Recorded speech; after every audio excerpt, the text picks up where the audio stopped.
내년 총선을 전망하는 시간 총선 배틀. 오늘은 국민의힘 홍석준, 더불어민주당 송재호 의원과 함께합니다. 어서 오십시오. 안녕하십니까. 네, 안녕하십니까.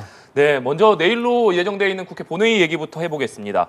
민주당이 이동관 방송통신위원장 또 손준성, 이정섭 검사 탄핵안을 다시 제출한 가운데 내일 본회의를 진행할 것인지 여부를 놓고 여야 간 대립이 팽팽한 상황입니다. 먼저 양당 입장부터 들어보겠습니다. 홍석준 의원님. 네. 원래 그 국회 법상 본회의 개최는 양당 간의 특정 목적을 위해서 이제 사전에 합의를 합니다. 네. 그런데 11월 30일과 12월 1일에 본회의를 한 목적은 예산안 처리 때문이거든요. 12월 2일이 이제 예산 처리 마감이기 때문에. 네.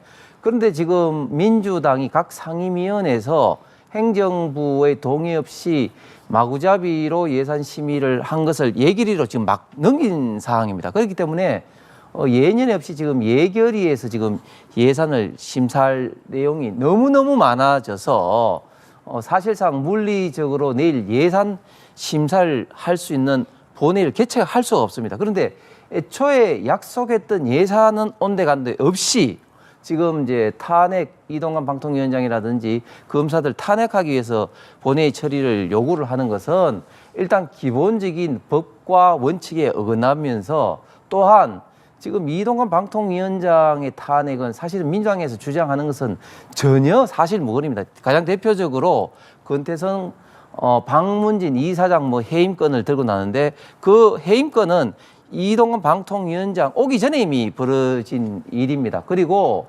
검사 두 사람에 대해서는 이정섭 수원지검 차장검사 건은 누가 보더라도 지금 쌍방울 수사 등을 하고 있는 이재명 대표 수사에 대한 어떻게 보면은 지연을 하게 한 수사 방해를 하게 하는 어떤 그런 수로밖에 보이지 않기 때문에 이것은 헌법상 정한 직무 수행을 함에 있어서 헌법과 법률의 중대한 위반 사안이 아니다. 즉 탄핵 사유 자체가 저희는 성립이 되지 않고 있다고 생각을 합니다. 지금 법사위를 이제 거치도록 돼 있는 것은 이제 타법이라든지 타기관과의 어떤 이해 충돌 내지는 서로 갈등 구조를 최소화하기 위해서 네. 이제 법사위를 이제 경유하게 되는데 물론 이제 해당 법이 일정 기간 지나면은 법사위를 경유하지 않아도 본회의 직회부라는 그 절차가 있습니다. 그런데 이거는 입법적인 어떤 절차인 것이고 지금처럼 어떤 탄핵이라든지 이런 부분에 대해서는 사실은 규정이 조금 애매하게 됐습니다. 그래서 법적인 어떤 준용을 할 수도 있고 안 할 수도 있는데 어쨌든 이제 중요한 것은 뭐냐면은 이렇게 지금 탄핵의 사유가 되지 않는 이런 어떤 상황에 대해서 무리하게 양당 합의가 되지 않는 이런 탄핵을 하는 것은 누가 보더라도 이것은 정치적 공세에 불과하다. 그리고 만약에 탄핵 소추가 이루어진다면은 협의제 기관인 방통위원회가 이제 직무가 정지가 됩니다. 그렇게 되면 그 피해는 고스란히 국민에게 미치는 거거든요. 예를 들면 이제 12월 달부터 KBS 지상파 재허가 문제라든지 또 국민들의 이런 통신 어떤 판매에 따른 어떤 피해 어떤 보상의 방심이라든지 통신 관련된 최종 의결이라든지 이런 막대한 국민의 피해를 불보듯 뻔한데 이런 것이 이제 발생하게 되는 것이죠. 그런 막대한 어떤 후폭풍을 저는 민주당이 생각을 한다면 정말 신중하게 지금 기해야 된다. 그리고 이런 어떤 것으로 강행 처리해서 책임은 저는 국민들이 총선에 심판할 것이라고 생각을 합니다. 네. 그리고 올해 예산안 법 처리는 과연 언제쯤 가능할 것인가? 이 부분에 대해서 홍석준 의원님께서는 어떻게 전망하십니까? 예, 저도 그 공무원으로서 예산을 많이 좀 다뤄봤는데 올해만큼 이렇게 불법적으로 예산 심의가 되는 적이 사실은 없었습니다. 잘 아시는 것처럼 헌법상 그 예산이라는 국민의 기중한 세금으로 세입이 맞추어져서 꼭 국가 발전을 위해서 그리고 국민 생활에 꼭 필요한 것들을 세출 예산으로 짜는 과정 아니겠습니까? 네. 그렇기 때문에 이런 방대한 작업을 각 부처에서 공무원들이 편성을 하고 그리고 국회에 와서 그것이 잘 되는 이제 심의를 이제 하게 되는데 이번에는 지금 민주당이 정치적 공세의 일환으로 지금 예산을 지금 다루고 있기 때문에 각 상임위별로 굉장히 문제가 많습니다. 제가 속한 가방위를 예를 들면 2주 전에 제가 이제 가방위 예산 소소위에 들어가서 월요일 날 한 어느 정도 이제 협의가 물론 이제 완전히 합의는 안 됐지만 정부 안에서 4,730억을 이제 정액하고 175억을 감액하는 걸로 됐는데 다음 날 예산 소위에서는 갑자기 정회를 10시에 해서 그다음에 딱 나타나서 이제 3시 반에 회의에 갑자기 난데없이 민주당이 2조 2천억 정액, 그다음에 1조 한 1,몇백억 감액안을 들이밀었습니다. 이게 SOC와는 달리 과기부는 R&D라든지 이제 꼭지는 많지만 숫자가 적기 때문에 담당 공무원들, 차관들도 내용을 전혀 모르는 상태에서 받아라 하니까 뭐 받을 수가 없죠. 뭐 그런 식으로 해가지고 지금 예결위로 넘어간 상태인 겁니다. 그렇기 때문에 예결위에서도 온통 그런 어떤 상임위가 많거든요. 그래 받았는데 어떻게 지금 예산 심의를 하겠습니까? 그런 식으로 따지면은 몇 달 동안 예산 심의를 300명의 국회의원과 그리고 수천 명의 공무원들이 예산 심의를 할 어떤 그런 목적이 없는 겁니다. 지금 예결위 예산 또 소위 소소를 지금 넘어가 네. 버렸으니까요. 그래서 정말 이번에 그 예산 심의 사태는 굉장히 역사에 기록할 만한 정말 졸속 이상한 심의가 되어버렸습니다.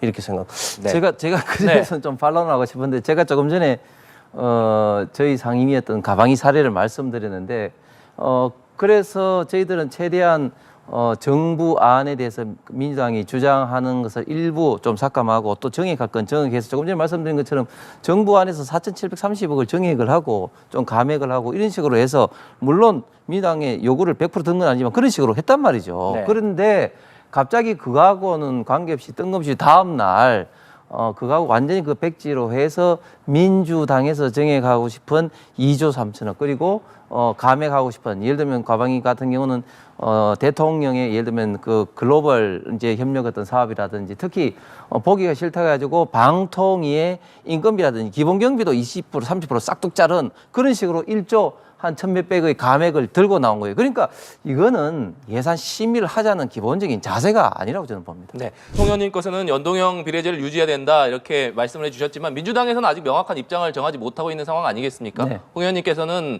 현재 민주당이 이렇게 결정을 내리지 못하고 있는 걸 어떤 배경으로 보시는지 그리고 결국에는 어떤 결정을 하리라고 보십니까?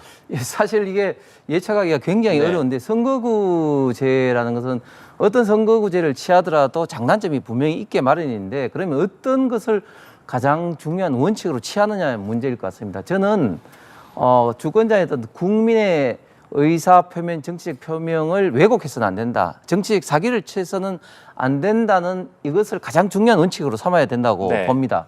20대 때 민주당 같은 경우는 연동형으로 하면서도 위성정당 안 만든다 그랬고 저희들은 위성정당에 어떤 가능성이 있어서 많이 만들어지면 우리는 만들 수도 있다 경고를 했습니다. 그런데 나중에 보니까 민주당 안 만든다 해놓고 민주당이 위성정당을 만들어 버렸어요. 사실은 여기에서도 사과를 명백하게 하지 않고 있는 거죠. 그리고 저희들은 이런 어떤 문제가 있기 때문에 물론 지금 병립형이라 하더라도 뭐 그 양당 어떤 그 기득권의 어떤 폐허 이런 것도 분명히 있습니다.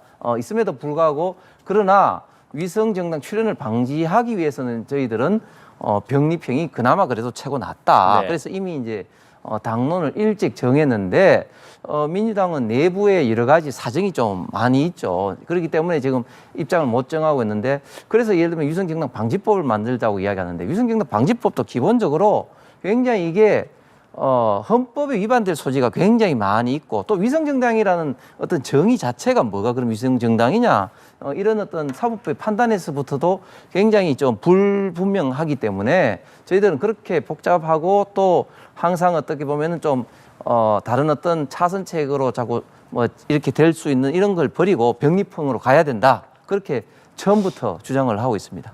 홍석준 의원님 아무래도 이번 당무감사위의 당무감사 결과를 놓고서 특히나 영남권 의원들이 많이 좀 술렁인다 뭐 이런 얘기들이 좀 나오고 있는데 아무래도 의원님께서는 대구 달서구가 지역구시니까 어떻게 보고 계십니까?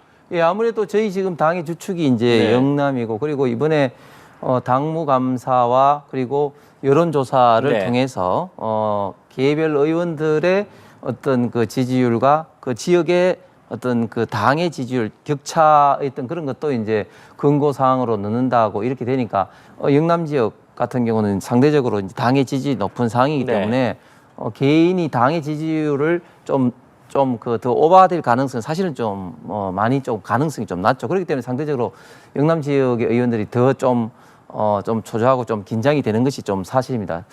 그럼에도 불구하고 저희들은 결국은 이제 혁신을 해야 되는 어떤 국민의 어떤 요구를 따를 수밖에 없는 그런 어떤 상황이고 네.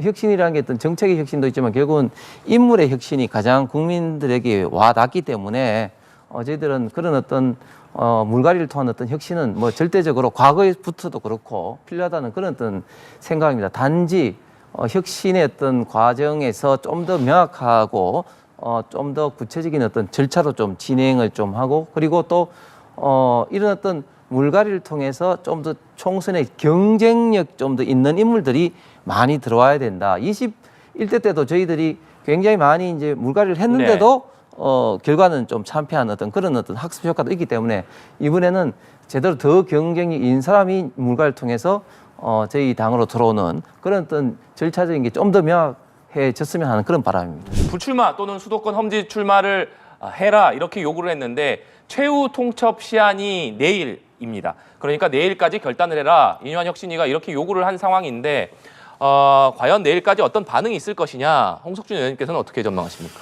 내일까지 반응이 있기는 사실상 쉽지 않습니다. 왜냐하면 지금까지 흐름도 혁신위원회에 있을 때도 없을 때도 있었고 총선기획당 그리고 이제 공관위의 어떤 그런 어떤 프로세스로 네. 이제 진행이 됐는데 특히 이제 공관위에서 하는 것이 이제 실질적으로 굉장히 이제 공천에 직접적인 영향을 끼치면 이제 중요하죠. 그렇기 때문에 혁신위원회에서 최후 통첩을 언제 했기 때문에 뭐 그렇게 따라야 된다 뭐 그런 것은 사실상 지금까지도 좀 그렇고 단지 혁신위원장 이뇨한 위원장이 제안했던 여러 가지 것들이 결국은 총선기획단과 이제 공관위 이제 당연히 이제 바톤을 받으면서 자연스럽게 그런 어떤 취지가 충분히 이제 발휘될 것이고 네. 그리고 여기에 대해서는 중진들이라든지 관련된 분들도 지금 굉장히 좀 고민을 지금 많이 좀 하고 있다. 그래서 시기는 제가 볼 때는 좀 중요한 사항은 아니고 결국은 이제 할 수밖에 없는 그런 어떤 분위기 조성을 인요한 혁신위원장이 만들었다. 뭐 이런 어떤 상황이겠습니다. 지금까지 국민의힘 홍석준, 더불어민주당 송재호 의원과 얘기 나눠봤습니다. 오늘 말씀 고맙습니다.